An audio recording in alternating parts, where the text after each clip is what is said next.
everyone. My name is Teresa Lewis. I'm the Director of the Office of Small and Disadvantaged Business Utilization at the Department of Health and Human Services. And as part of the acquisition training workshop that we have been doing, I am extremely excited today to have with us a team of SBA Procurement Center representatives who are here to share with us on how to prepare for a surveillance review. Don't you hate it when you get that letter from SBA and they say, we're coming in for a visit?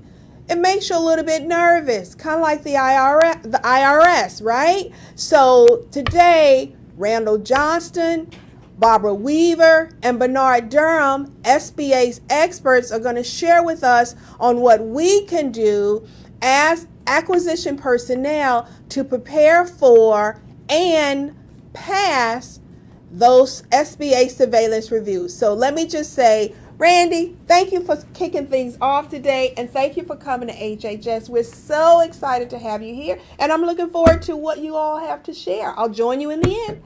All right, thank you, everybody, and don't forget that if you have questions, you can enter them on the right side of your screen. Take it from here, Randy. Thank you, Teresa. I appreciate everything. Welcome to training on how to prepare for an SBA surveillance review. I'm Randall Johnson, the Deputy Area Director for Area 2, and that covers Pennsylvania, West Virginia, Virginia, Maryland, D.C., and Delaware.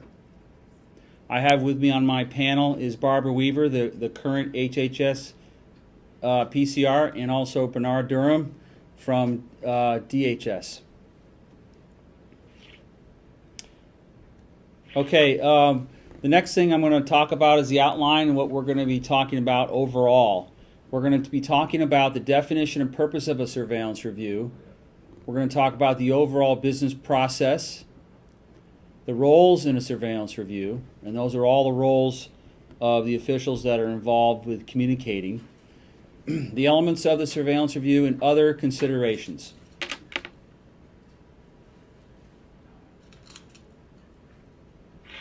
Okay, so what we're going to do is what is a surveillance review? So we're going to look into the definition of what a surveillance review is, so that you have an understanding of what the real purpose is. Well, it's a comprehensive assessment of a contracting activity small business program. It's conducted by the Office of Government Contracting under the Small Business Act.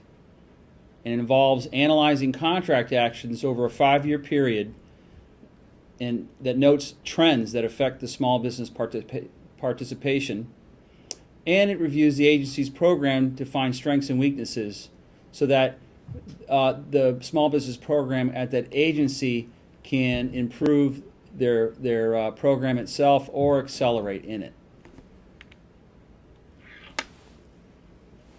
The types of surveillance reviews that we perform are, we have full surveillance reviews and we have follow-ups. The full surveillance reviews analyze the contract files, processes, and procedures, and involves interviewing the OSTBU and HCA staff.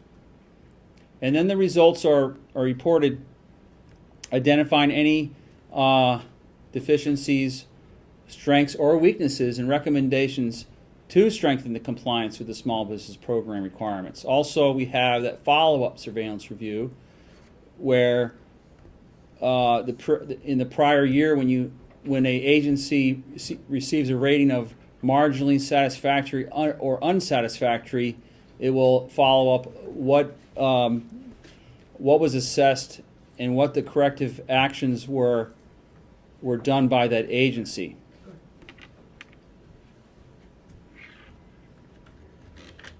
Okay, so moving on, we're gonna know what the purpose of a surveillance review is, and that is, it has several important purposes. One is to assess the quality of the contracting activity small business program. It also is used to evaluate its impact on small business. It's also used to evaluate compliance with requirements for awards of the 8A program. It's used to recommend changes to improve small business participation in the contracting activities acquisition process. And finally, it provides suggestions, training, and technical assistance to the contracting activity to enable it to improve its small business program and 8A contract award procedures. Now the next slide is going to be a little bit more interactive because that's going to kind of give you a 30,000 foot view of the surveillance review process as a whole. And that's taken from FAR 19201 and, of course, the SBA SOP Procedures for Prime Contracting in Chapter 6. So we'll go ahead and start. The SBA Government Contracting Director sends a notice to the agency head along with the HCA and the OSTBU Director, notifying them that a surveillance review is going to be conducted. The next step involves the SBA Area Director sending a SR checklist and RFI letter to the HCA via the OSTBU Director.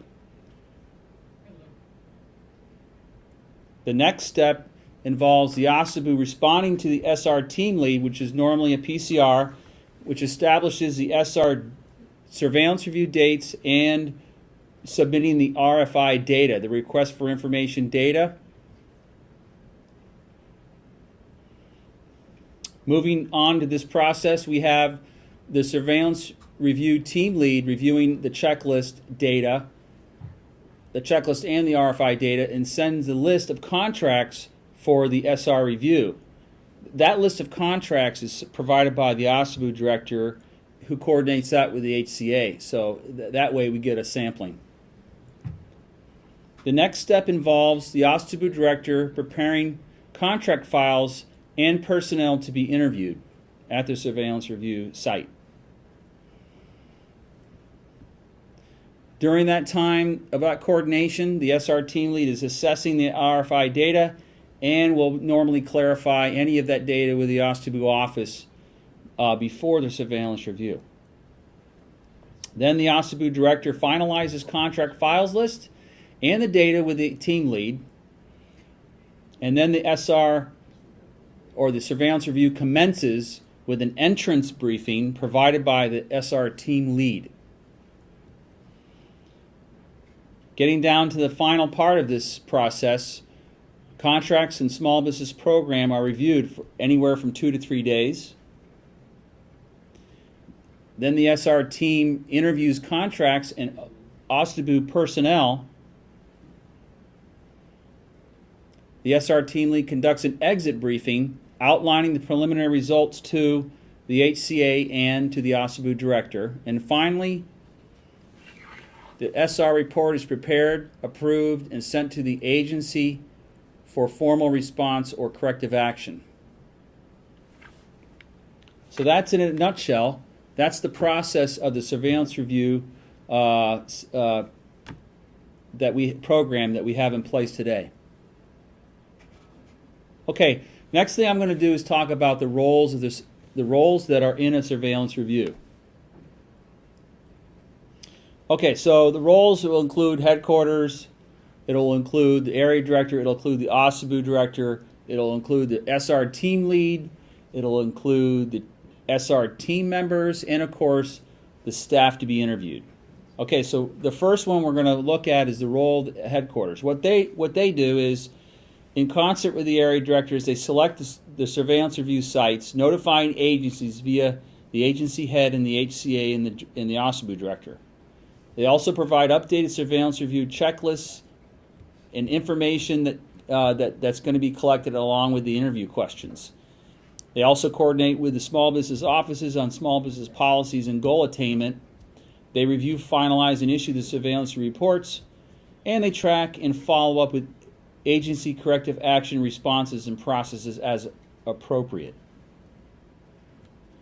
The role of the area director, the SBA area director, is to coordinate with SBA headquarters on the selection of the surveillance review sites. The area director will also select the team lead and its members, send out the SR checklist and request for information data call to the HCA and the OSTBU Director, coordinate with the district offices to facilitate 8A program personnel participation, review the surveillance reports, and provide corrective action report to the team leader and servicing PCR for follow-up. The role of the OSABU director, and that would be Teresa Lewis, would be coordinate with the SBA area director and team lead on the review, provide contract files to be reviewed by the team, provide contracting and OSABU personnel to interview, ensure the SR team has a separate room to perform the actual surveillance review, participate and assist in entrance and exit briefings, and follow up with the SBA on the results of the SR report rating. Role of the team leader on the surveillance review is to plan and schedule the review activities, coordinate with the agency directors for the dates of the surveillance review, and of course help finalize the list of contract files to be reviewed, and clarify the request for information that was sent out and reviewed by the team lead. It also, duties will include assigning team members, conducting entrance and exit briefings, selecting and overseeing the review of the contracts and the interviews, and with team members, draft and coordinate the surveillance review report. All right. Another key part of this whole surveillance review is the role of the team members, which are very important for the success of surveillance review. And what they do is they participate in the entrance and exit briefings. They actually review the files and provide feedback. They interview contracting personnel, and they assist in the preparation of the surveillance review report.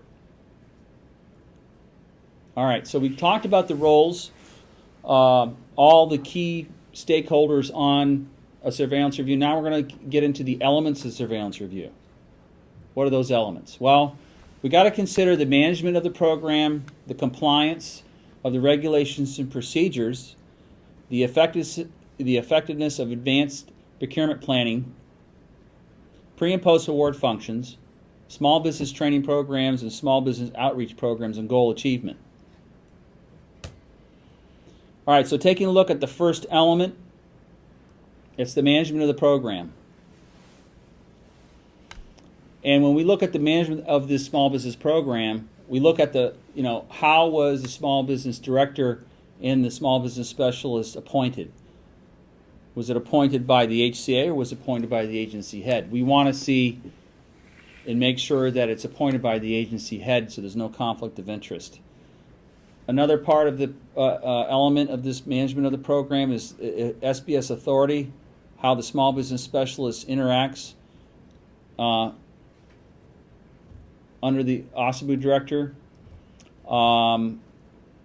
We also look at how the OSABU establishes a good business relationship with the HCA to ensure the effectiveness of the small business program. And of course,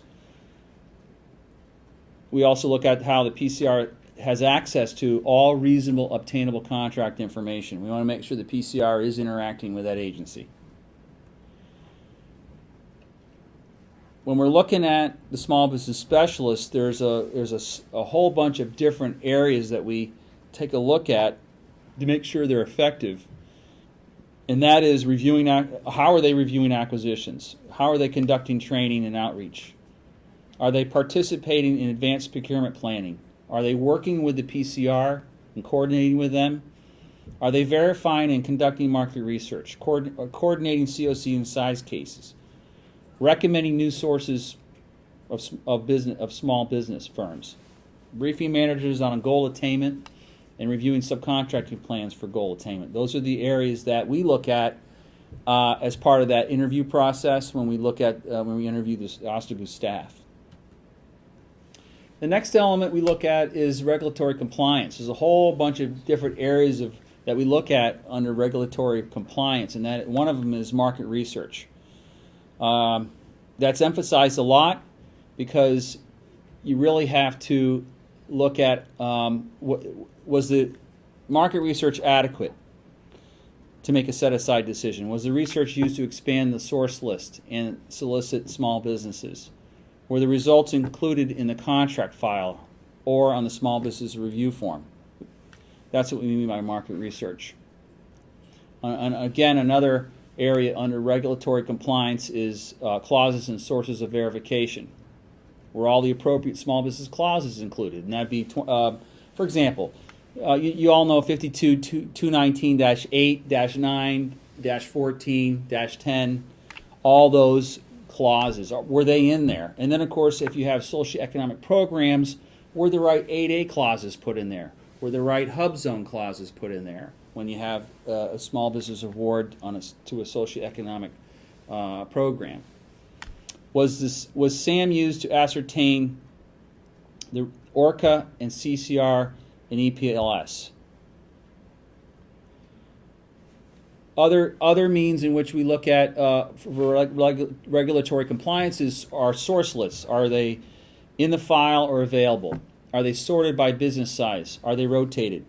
Source lists can be generated many different ways. You can have an in-house source list that the HCA uses. You can use at DSBS, the Dynamic Small Business Search tool, as a means of creating the lists and vetting those lists. We look at that. Continuing on, we look at how procurements were publicized. Was the opportunity advertised in the government point of entry of FedBizOps? Were there adequate time between the synopsis and the time to respond? So in essence, was there enough time for that synopsis? Was it 15, 20, 30? Was it 5 days? Sometimes that's a little too short a time. We need to have a significant amount of time depending upon the complexity of the procurement. And what other means were used to post opportunities? Moving on to regulatory compliance, we're also looking at encouraging participation. Did the solicitation contain reasonably small lots to allow small business to offer? I mean, if you're always going out with consolidated requirements, how is small business going to compete on that? Were buys restructured when possible to encourage small business participation? Were multiple award scenarios considered? Were delivery schedules reasonable? Was the subcontracting small business included as a valuation factor under a full and open competition environment? Okay, so that's another area we look at under regulatory compliance. And then we look at bundling. Did the PCR have 30 days to review and comment? Was the market research conducted and considered and address bundling? What efforts were made to mitigate adverse impact on small business? So when you have a consolidation and bundling situation, what was the effect on small business? And that normally is done through a justification or a business case analysis, and of course have the personnel been trained in bundling issues. The next element we look at is the effectiveness of advanced planning. How thorough were the market research methods and practices? Was it just a source of SOT notice, or was it a source of SOT notice along with using FPDS or DSBS and other sources to make that determination? Were unrestricted procurements properly documented and reviewed by the competition advocate? Were small business coordination records or small business review forms correct and complete? Such as, was the right NAICS code used? Was the right size standard utilized?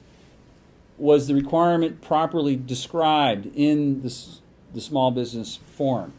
Were small business and PCR, did the small business specialist in the PCR review it? Were set-asides issued, where were set-aside issues properly addressed and documented? So, for example, a small business set-aside issue would be, there was one small business that responded to the source of SOT notice. The contracting officer took a look at their capability and determined that they were not capable to do the prime contracting work. That would be a small business issue. The next element we're looking at is pre- and post-award functions. And those are under other pre-award considerations. For example, were the small businesses evaluated fairly? So when we take a look at the technical evaluation, were they vetted properly? When required, were the awards publicized in FedBizOps in a timely manner? Was the offer information available in the contract file, and was the business size and type indicated? Those are some other pre-award considerations we look at. GWACS and FSS awards under the pre- and post-award functions. Were small business specialists in the PCR notified of a GSA schedule buy? Did the schedule buy include consideration of small business participation? Were 8A hub zone service-available vets, women-owned small business, and economically disadvantaged women-owned small business programs considered when going to a schedule? Were discretionary set-asides or reserves considered? Because remember, after the Small Business Act was passed in 2010, this contracting officer now has the discretion to set aside under small business GSA schedules and other agency GWACs such as the NITAC, HHS NITAC, or the Navy Seaport E vehicle, or the NASA SOUP vehicle. Were NAICS size standards properly assigned? So those are the other aspects of when we look at GWACs and FSS awards.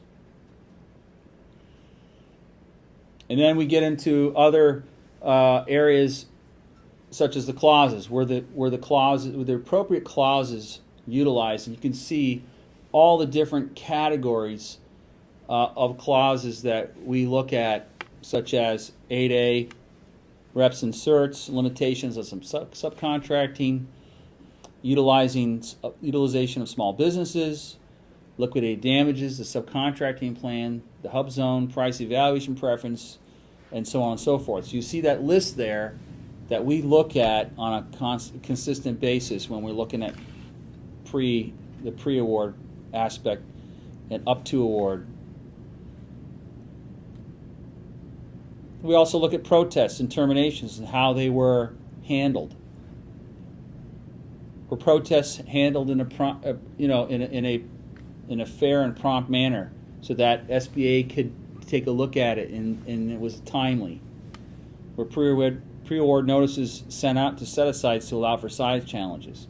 And on terminations, were the cure notices and show cause letters provided to the small business specialists in the PCR? Did the contracting officer bother coordinating with the small business office when it was a small business termination?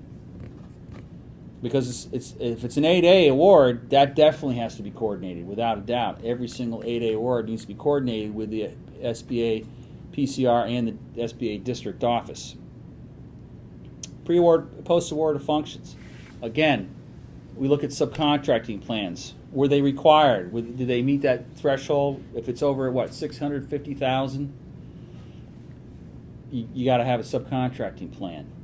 Was it properly reviewed, vetted, and reviewed by the small business office and the PCR, and incorporated into the contract and distributed to the CAO or area office director?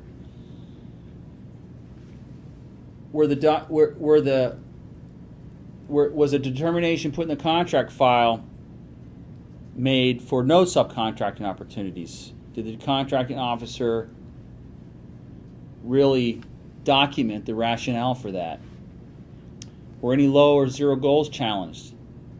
And of course, were goals that are less than the statutory agency minimums were approved only when properly justified? For example, the Department of Defense has, in the DFARS, they have an area where they say if the SDB goal is lower than 5%, they have to get a level above the contracting officer to approve that.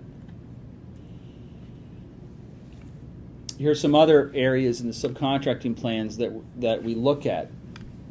Were large businesses committed to using subnet and SAM tools to publicize opportunities? And of course, were copies of the subcontracting plans sent to the cognizant area office? That's a big one. Continuing on with subcontracting plans, it's more and more important year by year when we're looking at subcontracting plans, because we have ESERs, we've implemented ESERs, and it's something that always has to be looked at. And then the other things we look at besides ESERs is commercial and comprehensive plans. Were they renewed on time?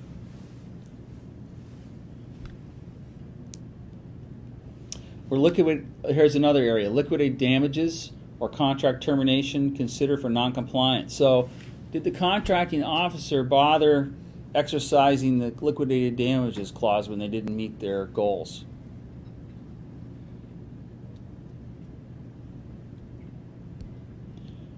Moving on,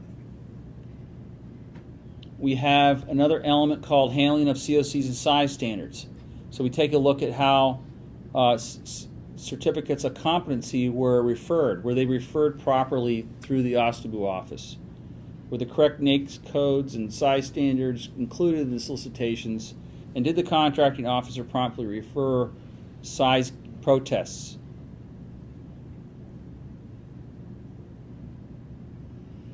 The next major element is training and outreach. We take a look at how does the small business training program function under a contracting staff. What do they do? Who's the head? Who's the lead? And how effective is that training program? What events do the contracting activity host, sponsor, or participate in? Do they include small business? And are there any success stories from these major events? Could be an industry day with a training event. It could be a matchmaking event with a training event. It's all very important as part of that surveillance review and the effectiveness of that small business program. Then we take a look at small business goals. How were the goals established? Were they realistic? Did they attain them? Were there any negative trends in that goal attainment? What actions were taken to mitigate those negative trends? And it would be the opposite way if it were positive trends. What were the positive trends, and how did the small business program achieve greater than what they targeted? Then we take a look at compliance in partnership with the 8A program and the 8A agreement for 8A awards. Did the file contain 8A offering and acceptance letters? Were all the required clauses included? Were the NAICS codes appropriate for the 8A participant? Was the SBA provided a copy of the award via the district office? And there's two other ones on novation and follow-on acquisitions. Again, when we look at the 8A awards, we are very particular with terminations. We want to make sure that was the termination properly handled? Was there an advance notice? And was it handled in a fair manner?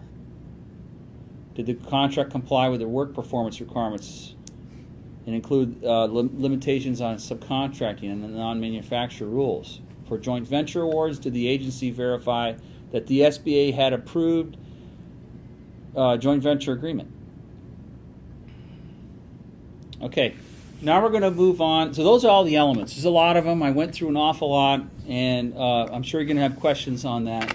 I want to get to the other review considerations that we take a look at in a surveillance review. So those considerations are these. How much training has been conducted on the Activity Small Business Program? How many training sessions did that small business program have for that fiscal year? What does the contracting activities outreach program look like? That could be basically looking at their website. A lot of times, a lot of small business programs, you can pretty much define and review a program just by looking at their website sometimes. How does the contracting activity assess its small business program? We want to know not only how the small business office works, but how does the contracting activity assess this program? How do they interact with the small business office? And what special initiatives are used to increase the awareness of the small business program? There might be a whole, like a newsletter. There might be a monthly newsletter that the OSBP or OSTBU director sends out to the agency, telling them about all the different training that's going on, or all the initiatives that are coming up, whether it's a matchmaking event or an industry day. That's something that we take a look at. The other considerations, continuing. How well is the agent utilizing social media like Facebook, Twitter, identifying small business opportunities? Does the agency post its procurement forecasts on its website? So we look at, forecasts. Where are they?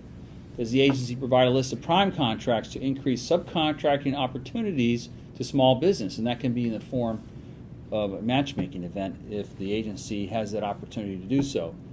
Does the agency provide a link to SBA's subnet website to direct firms to another source for small business subcontracting opportunities?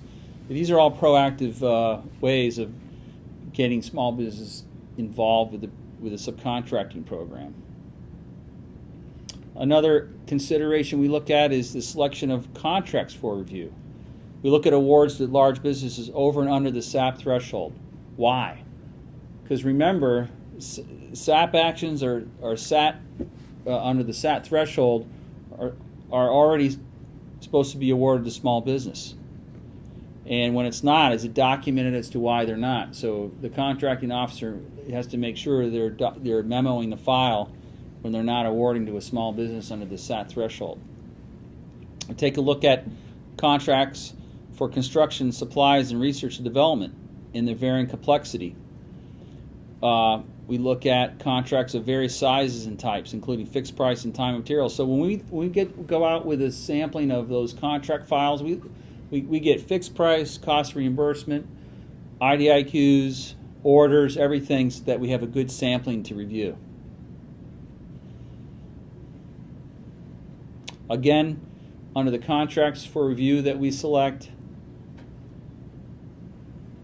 we look at awards to large business over the subcontracting plan thresholds. We look at awards subject to the special regulations or procedures of that agency, and contracts for consolidated bundling services in the 8A contracting activity. So, if a contract was bundled, we'll usually be able to see that in FPDS.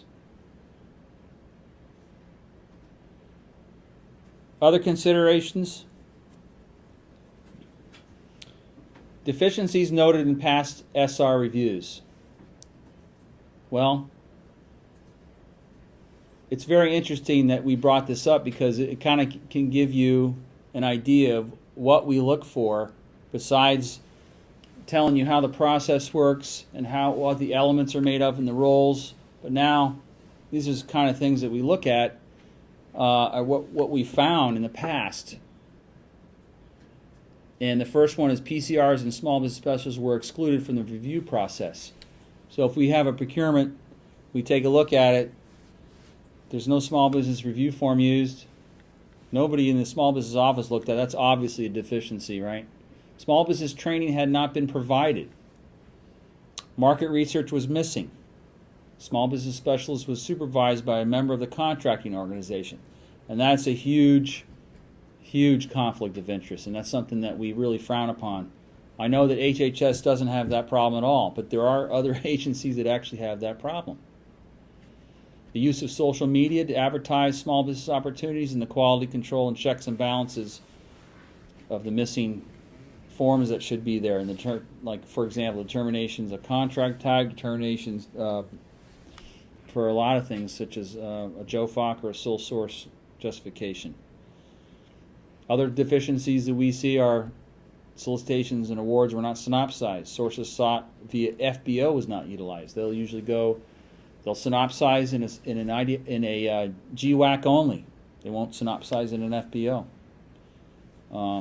Limiting factors were noted, including lack of technical data, lack of specs, and adequate response time. So when you're going out with that solicitation, is it very restrictive?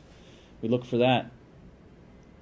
Were the small business subcontracting plans, subcontracting plans were missing from files. Right. They were never incorporated into the contract. And of course, non-compliant subcontracting plans were accepted. So we see those subcontracting plans were not properly vetted and accepted into as part of the contract. So those are the past deficiencies that we had. As you can see, there's a whole bunch of other lists of deficiencies that you can see here. No evidence of ESAR reporting. FPDS data, such as a card, did not match the contract file. And you can see all the other ones that are here that are listed. Okay, now we're almost near the end here. So The other aspect of the surveillance review is that this is a kind of rating system we utilize: outstanding, highly sat, marginal, satisfactory, and unsat. And each rating is stringently defined in the SBA Prime Contracting SOP, and we provide that hyperlink down there at SBA.gov's website. You can take a look at that and all its definitions and how it's defined. And of course, we're listing Barbara Weaver as your cognizant PCR, so if you have any questions, you can contact her about this surveillance review process. And we thank you. I guess right now we'll start the PCR panel question and answer session.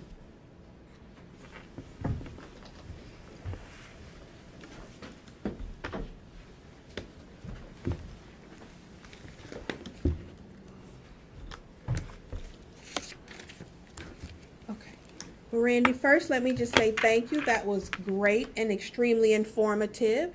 And let's check now to see if we have any questions. Okay, so how are the PCRs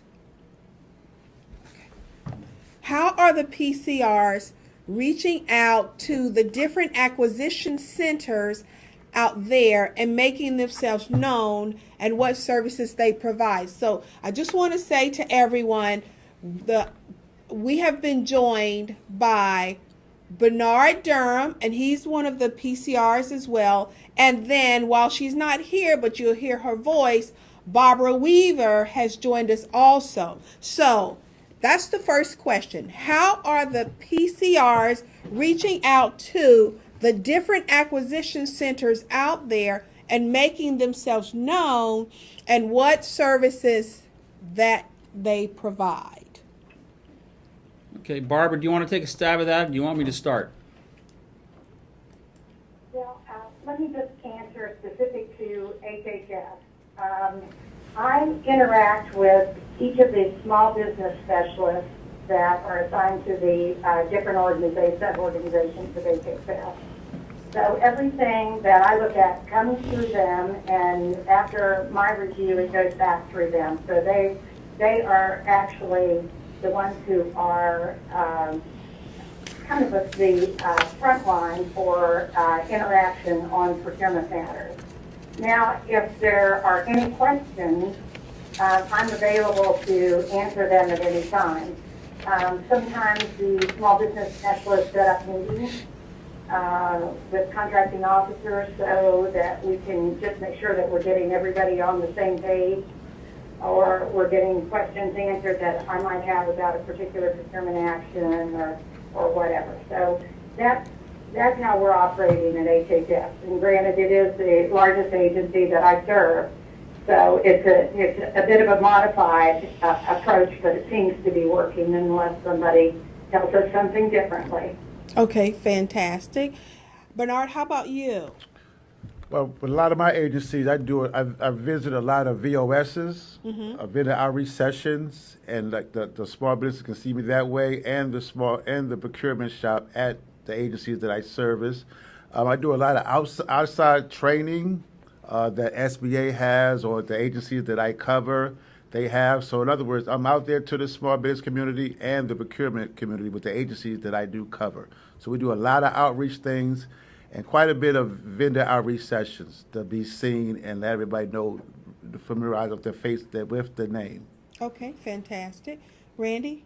Yeah. You want to add anything? Yeah, I want to add that the SBA website has been updated. So if you want to know who your PCR is under your specific agency, we've updated it so that you can go by area, office, then by state, and then you can see who's in there. It's a different way of finding your PCR. So that seems to have helped contracting activities in OSTABU offices with finding their PCR.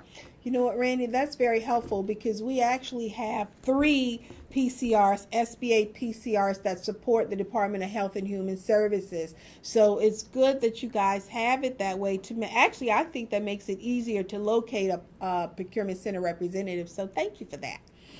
All right, so you used a lot of acronyms, and there was someone who wrote, please don't use all the acronyms because we don't know what they all mean. So we'll try to, during the Q&A, ensure that we provide an explanation of what they are. So here, speaking of that, someone used the acronym, the SR team. So I take it that is the surveillance review team. The SR team lead and team members from agency, SBA, or third party is the question. The surveillance review, the SR means surveillance review team, and that's from the SBA. Okay. So while we're still waiting for questions, I want to ask you a couple of things. I found what you said regarding the subcontracting plans very interesting. I noticed in the past amendments to the Small Business Act and the National Defense Authorization Act, there was a lot more emphasis on subcontracting. So is that an area that when you come out now and do your surveillance review that you're going to pay more attention to? Hey, Barbara, would you like to start? Well, I think the increased attention, Teresa, has actually been going on since the passage of the Small Business Jobs Act. And we've seen a couple of rounds of kind of tightening of the requirements, if you will, that have emanated from that act. And so as far as what I'm doing, what other PCRs that I'm talking to are doing, yes, things are tightening up in that area, as well they should be, because it's been an area of complaint from the small business community for a long time.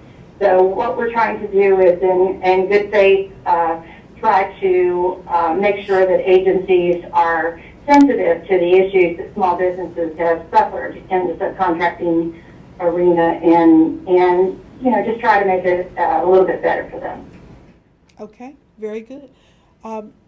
Did you guys want to add anything to what Barbara said, Bernard? Well, not to add what Barbara said, but kind of answer that question about the surveillance review teams. Yes. I do know that the agencies that I cover, when those agencies have had surveillance reviews, I have been on those teams, and it kind of helps the team leader and the team kind of answer some questions where, let's say if the team is not aware of something, as a PCR for that agency, I can kind of answer some of the questions that they might not see in the files, or be able to point in the right direction. So most times, if a PCR is servicing a particular agency, that PCR will be put on that SR team, surveillance review team, or that PCR might be the team lead for that particular agency, and that does kind of help. Makes things a little bit easier at the exit interview, the interest interview, where there's a familiar face that the agency is talking to. At least they can talk to that PCR that they are familiar with to try to answer some of the questions for that surveillance review. Okay, very helpful. Now, excuse me, HHS uses did you want to add something, Randy? I just wanted to add about the subcontracting, and if it's more emphasized, just as Barbara stated, in 2011, the Small Business Jobs Act was implemented with a lot of legislative changes. The biggest one being having the contracting officer being able to make a decision to set aside on a schedule, whether it be a GSA schedule or a NITAC or anything out there, a GWAC or a MAC. So we're taking a harder look at that and seeing what kind of decisions are being made by that contracting officer. Are they doing reserves? Are they saying, although we're going full and open, we're going to have reserves for small business? Why? Because the FAR allows them to do that. I'm deciding to go to a small business set aside because the FAR allows me to set aside a GSA schedule at my discretion. Are we seeing decisions being made? And so yes, we do take a harder look at the subcontracting program because of those two major changes, and and that also we're looking a little harder because there's strategic sourcing that's going on. There's consolidation and bundling, and that's creating more subcontracting opportunities, which creates more issues in the future. So we also take a look at subcontracting a little bit more heavily. Okay, fantastic. So we received a question, and I'll go ahead and answer the question. The question is, are there plans to update the small business subcontracting form to make it easier for contractors, it says, for business and organizations to understand and complete the form correctly? So let me address what happens at HHS. At HHS, we do have a template, and it's available online. And yes, we are in the process of updating it. But keep in mind that a prime contractor, does not have to use that template. FAR 19.7 is very clear on what elements must be included in a subcontracting plan. So as long as that subcontracting plan meets the requirements of the Federal Acquisition Regulation, then it has met the requirements for the OSDBU office. And I know that there are other departments that have their own version of a template, and they may have different requirements, but that is where we are here at HHS. Okay? So let me see if there are any other questions. Can I just tap into that also, Teresa? Absolutely. If I could have the desires of my heart, it would be to take one thing out of the template that's currently in the HHS, that's made available by HHS. And that is the statement that says zero goals will not be considered. Because in fact, we have much higher expectations of our prime contractors than that. You know, we set the bar at, we expect them to come in at agency established minimums. So I think we're sending kind of a mixed message to our contractors, and I just was reviewing a subcontracting plan yesterday, and that just it keeps popping up, and I keep saying, "Oh, I wish it wasn't there." Well, Barbara, thank you for that, and we have a very close relationship here at HHS with our PCRs. So, Barbara, we will ensure that when we revise the template, that we get your approval before we send it forward. Okay? Aren't you special? All right. So, while we're waiting for additional questions, if there are any, and Barbara kind of alluded to it, and in your handout you state that low and zero goals will be challenged. And even I, as the OSDBU director, have seen in some plans where they have zero goals in some of the social economic categories. So when that truly is the case, let's say the contracting, I'll play devil's advocate. But make no mistake, I'm a small business advocate, but I'll play devil's advocate. Let's say the contracting officer has done their due diligence, and let's say it's in R&D, and they have not found a small business that can perform the work. They've done extensive market research, sources sought, industry days. They've gone through PFD, the forecast. They've done a lot to ensure that small businesses will be included, and they found no, let's say, veteran-owned small business. So what do they do in that case? Do they put a target down anyway, or do they put what they truly know to be true, and that is their zero? Barbara, I'll let you go first, and then I'll go after that.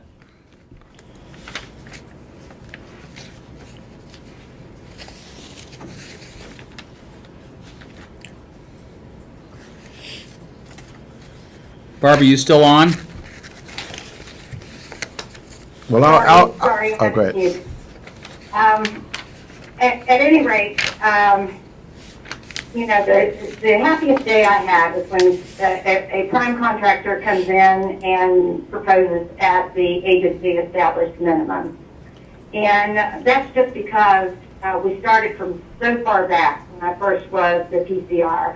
And you know, what I had to do was kind of adjust my thinking. How were we going to handle these things? Because as Annette Scarborough Owens used to tell me, HHS is different, Barbara.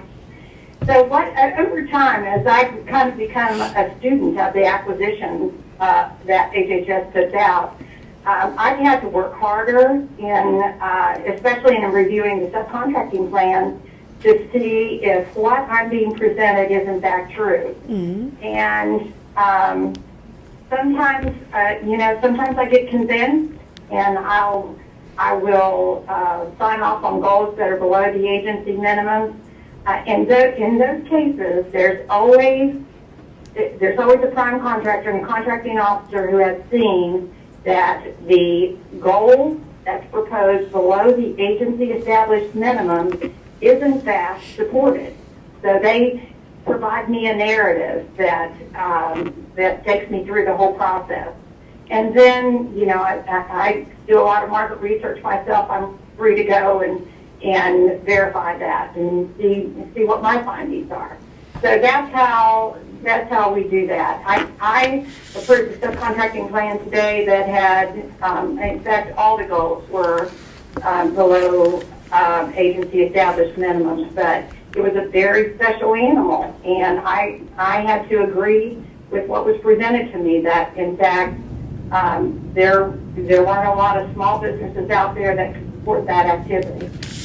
So Barbara, and I'll say to the team, so it helps then if the contracting officer does include in their or with their review that additional narrative when they have truly done their due diligence, then it helps if they put a narrative in for you to review and consider that explains why they have taken the particular action and provided lower goals. Is that what I'm hearing you say? Well, I don't know that it's the contracting officer's responsibility. I believe it's the prime contractor's responsibility to do that, and then the contracting officer just blesses it. So, in essence, what the contracting officer does is create that level of expectation. Hey, if you're going to come to us with lower than agency established minimums, you better have a story to tell. And then, that makes their job easier just by creating those expectations, I think. Got it. Okay. Bernard, you were going to share? No, because Barbara had the mute button. My thing is, one of the agencies that I cover is kind of a science agency, and they've come out years. When I first started servicing, let's say maybe 8 years ago, they would have zero. And that was my first agency to have zero. So I had major problems with it. And I would be like, I can't accept zero. I can't accept zero. But as they started explaining to me about the type of work they were doing because of the science and the mission, it started making sense. So what my question to them was, just make sure you guys put something in writing, the prime, to say, this is why we have zero. Okay. We can't find anybody. And over the 8 years, and I still don't see it as much because I keep pushing it back. But there are sometimes zero is realistic. Okay, so now let me just clarify. The contracting officer should place at a minimum, the agency goals in the solicitation. Right. The prime contractor, then when they submit their proposal, if they submit below the agency minimum, the agency established goals, then they should include with them a narrative or an explanation as to why. And then even that contracting officer might look at it themselves and say, okay, hey PCR, I'm in agreement with what the prime contractor sent me, but we just can't accept it zero and everybody's happy. Okay. They're going to put zero, they have to have a justification of zero, and then that contracting officer says, you know, I got that zero, but I'm going to look a little bit more myself and research to see if I can find somebody myself and go back to them. If neither one, if they both keep coming up with zero, then we have to, be honest with ourselves and say sometimes it really is a zero. Okay. And we have to move on instead of keep fighting a zero out of a zero. Zero sometimes means zero. Well, I definitely think that that's helpful to know. I think as an acquisition personnel, a lot of them just were not aware of that. And so we may be getting dinged because we just didn't know that if we were to receive that from the prime contractor with proper documentation, that SBA would actually accept that that's okay. But let me just add, SBA, it certainly would be helpful if you guys could do, when you submit your your legislative agenda for the next year, if you can include that narrative from the prime contractor as part of your legislative change, that will help the contracting officials a lot. And it makes Osibu's job that much easier. But thank you. That's extremely helpful.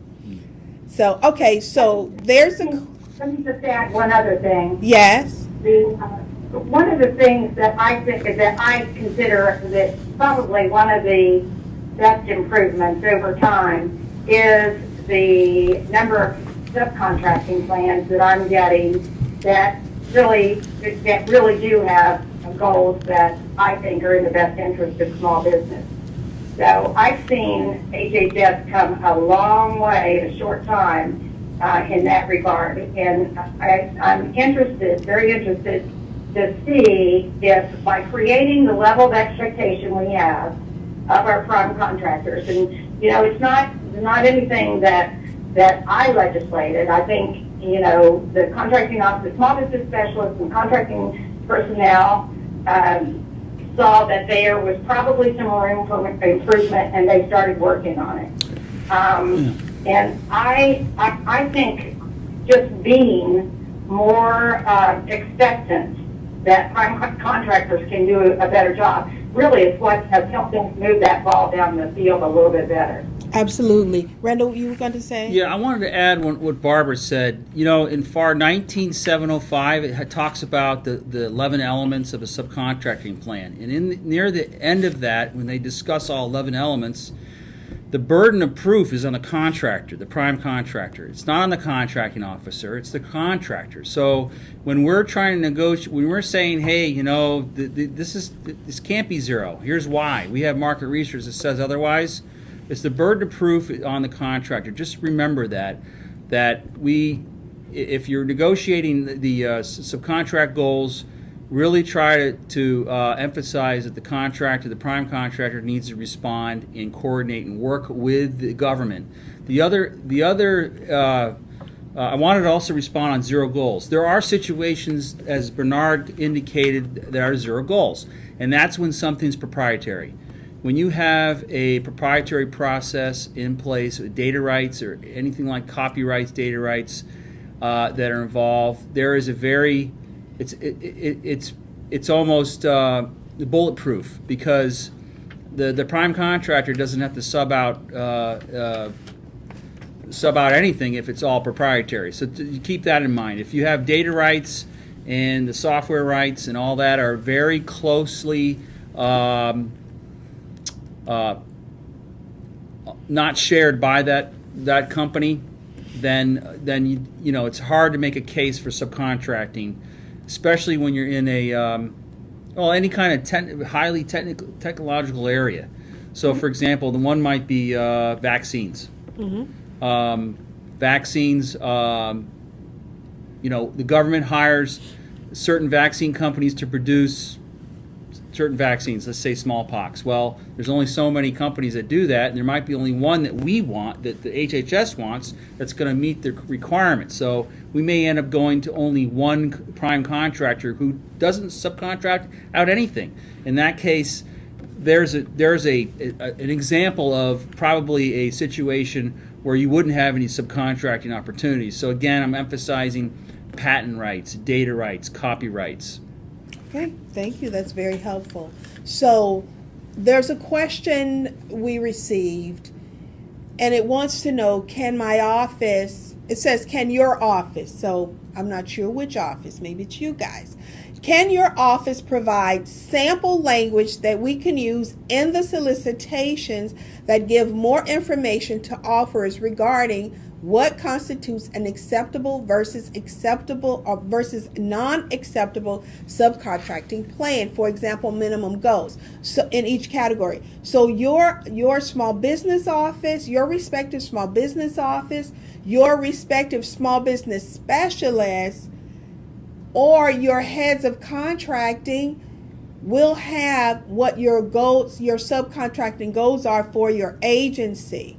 Now, as far as minimum language as to what goes in there, it's meeting the compliance of the FAR, Part 19, FAR Part 19.7.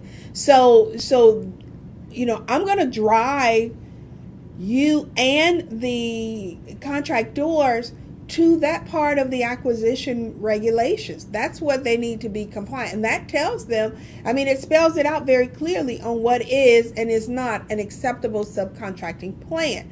So there's a follow-on question that wants to know, is there any online training to contractors to assist them with completing their small business subcontracting plan? I have no idea. Do you guys know if there's training for contractors? I know, let me just say, I know that ESRS has training available on their website on how to submit the proper correct subcontracting report, but completing their subcontracting plan, do you guys have? Right, we have a resource for providing training to prime contractors. That's the CMR, the Commercial Market Representative. Fantastic. What a commercial market representative does is they go and they review the prime contractor subcontract program for compliance, and part of that includes training. So if you wanted to steer a prime contractor towards doing the right, submitting a correct subcontracting plan, you would get the CMR, the commercial market representative, involved, and you can locate that CMR by going to SBA.gov, clicking on the contracting section, and then looking for the CMR directory. So is that SBA.gov/GC for general contracting, or is that a different area, Randy? Just trying to hone in on. Yeah, the website changed really quickly in the last couple months. So what I believe is that when you go into the contracting portion right from the home page, you have you have tools for contracting officials, I think. Okay. Area for contracting officials. Okay, and in very there, helpful. It actually has a link for the CMR directory. Okay, very helpful. And if you don't remember anything that Randy just said, if you get to SBA.gov and just type in commercial marketing representative, you will get to the listing. Okay? Did you all want to add anything else? You? Barbara? No. As far as that question, I have another question for you while we're waiting for some others. But did you want to add anything else to what you all have shared so far? Okay, well, here's my question to SBA. I didn't know you guys were spies. You go to social media, you go to our websites. I thought you just looked at contracts. What's up with that, guys? Barbara, you want to start, or you want me to start, or? Yeah, Randy, I'm dying to hear what you have to say to that. Okay, yeah. Part of looking at, my answer is, part of looking at that small business program is not just how compliant the contracting activity is and what they're doing. We're looking at contract files, right? And what are we looking for? Are all the processes being documented? Small business review being done? I think it's the HHS 653, right? It is. Is that in the file? Are there documents in the file justifying why they're going unrestricted or sole source and all that? And besides that, we look at the holistic part of the program. We look at everything. How is the program being managed by HHS? So we look at outreach tools, outreach events, outreach activities, and some of that now is Facebook. We take a look at. I know this is the 21st century now, so we're making sure we address that. Are we reaching out to the small business industry via any of the new social media? And that's a real plus. When HHS is providing a webinar and you can stream it on your Facebook account or whatever website, and having that available, that really shows a positive effort by that activity, by that OSTBU office, and we want to make sure they get credit for that. So we try to look at everything within this program besides just the contract files and the actual the small business review process. Okay, all right. So you heard it. straight from the elephant's mouth. If you don't have any type of social presence, as Randy said, it's time. So we need to make sure, not only at HHS, and we do have a great YouTube page if you haven't been to it already, but make sure that your agency has or are demonstrating that you are trying to include small businesses in the providing maximum practicable opportunities. Okay, so Rainey, there are quite a few who are saying thank you. This is great. So thank you all so much. So here's another question. It says, all right. So this is a question for HHS. And so we have automated our 653 process. And so the question is the 653 still required in the files? And the answer is no.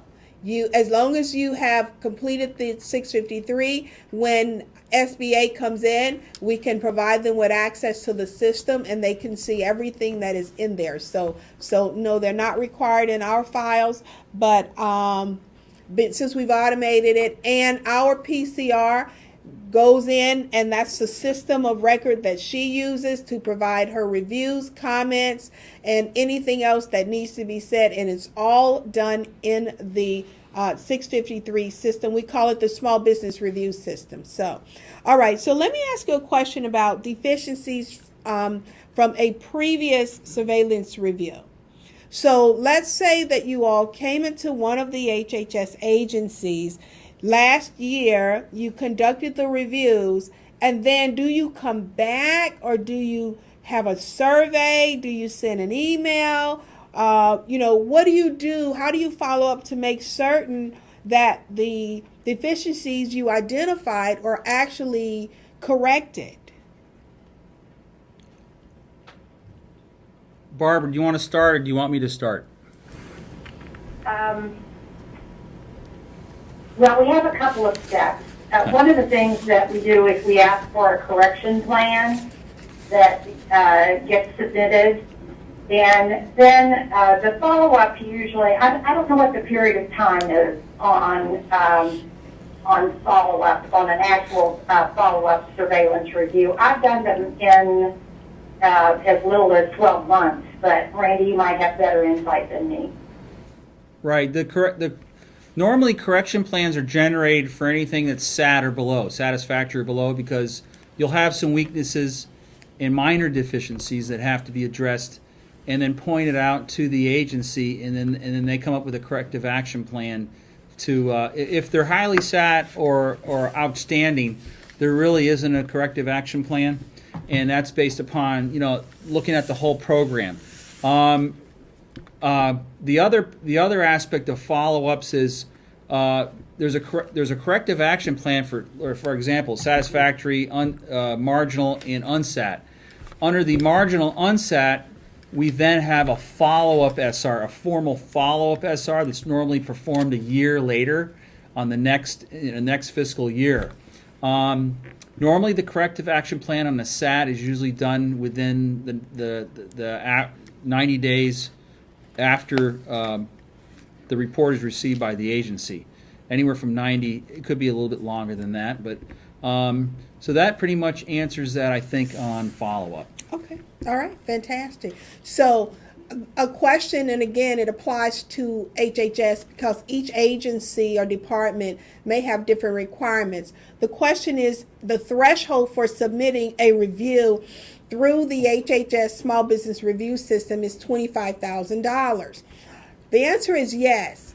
So, but here's the difference. If it's below 25, if it is below the simplified acquisition threshold, but above 25,000, it goes into the Small Business Review System, and it is reviewed and stops at the level of the Small Business Specialist, or OSDBU. Excuse me. If once that requirement exceeds the simplified acquisition threshold, then it is put into the system, and it is also reviewed by the SBA PCR. So hopefully that helps. All right, let's see if there are any other questions. Okay, so there are no additional questions, and I don't have any other questions. So, SBA, let me just ask you, do you have anything else that you want to share with us? Any reminders you just want to make certain?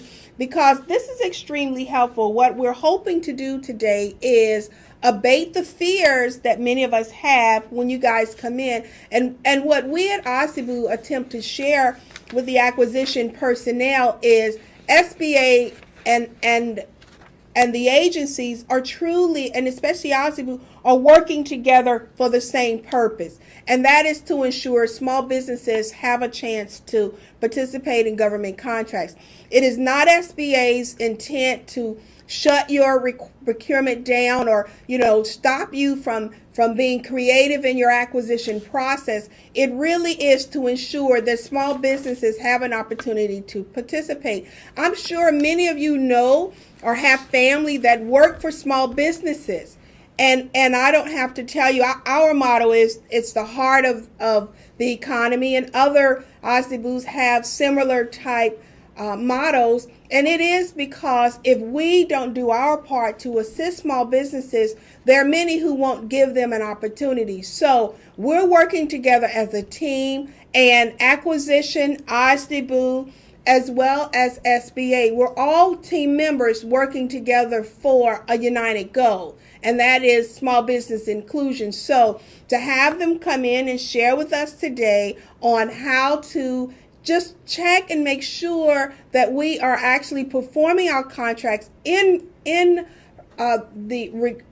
the regulatory requirements, then that is what they've come to do. And guys, let me just say, when they come into your office and they're looking at your contracts, you take advantage of having SBA there. If there's something that you didn't know but you've been dying to ask SBA, take advantage. Use them while they're there. They're there to help us. So, SBA, anything else? Yes, I'd like to just add that the surveillance review is not an audit. It is a tool used by the federal government to help improve a program or make it even better than what it already is. Okay, if your program is already good, we want to make it outstanding. That's right. So we work as a team to do that, and that's really the whole purpose of surveillance review. It's not to put anybody on a report or anything like that. It's basically to help the program thrive. And I agree with that. I think a lot of people think we come in the door with the mindset of we want to do an unsatisfactory. I've been probably doing surveillance reviews for maybe 10 years, and I've done one unsatisfactory in 10 years. I won't say the particular agency, but it was that bad. So they deserve the unsatisfactory, but we do not come in the door saying, we've heard about this agency, let's give them an unsatisfactory. No, you have to earn the unsatisfactory. In 10 years, I've only seen one, and I cannot lie. That particular agency was an unsatisfactory, and they deserved it. But now they're trying to change things, and they're heading in the right direction. That's good. But we do not come in the door saying, let's see how we can ding this particular agency. Sometimes it happens, but That's good. we do not come to try to ding an unsatisfactory. It's a partnership, but just basically, here's what we some things that we see that can help your agency do better with small businesses. That's all we're trying to do. That's good. And you don't have to wait for a surveillance review. I can tell you that Barbara Weaver, Claude Cable, Joyce Thurman, who support HHS, and there are other SBA PCRs, your respective PCR. I can tell you that ours are very receptive whenever we reach out to them. And as an acquisition official, they are available to assist them. So Randy told us, go to the SBA website. We can find the list of your PCRs. And there, just send them an email if you have some questions. Don't wait for the surveillance review to tell you or to answer your questions or to tell you that, we're not doing things the right way. To avoid that, let's be proactive and get in early so that SBA ask the question so SBA can assist us early. So the question, will this webcast be available for viewing later? The answer is absolutely yes, it is. We have been and continue to work with the Federal Acquisition Institute for them to upload the webcast there. Make sure that, guys, if you haven't done so already, make sure that in your FATAS profile that you indicate you are part of the acquisition workforce so that you will get all of the notifications about the HHS acquisition webinars, but all of the FAI sponsored training webinars and any other federal agencies who work with FAI such as we do. Don't forget, complete your webcast survey. As soon as you complete your survey, you will receive your certificate. And Barbara Weaver, let me just ask, is there anything else that you want to add for the good of the order before we end the training today? Well, I think that everyone has said it very well. I thank Randy for the presentation and Bernard for coming along. And thank you, Teresa, for your continued awareness of small business and the importance it is to the U.S. economy. Absolutely. Well, thank you. And everyone, I just want to say thank you very much for participating today. We know you didn't have to, but we're glad that you joined us, and we'll see you next time. Thank you, everybody.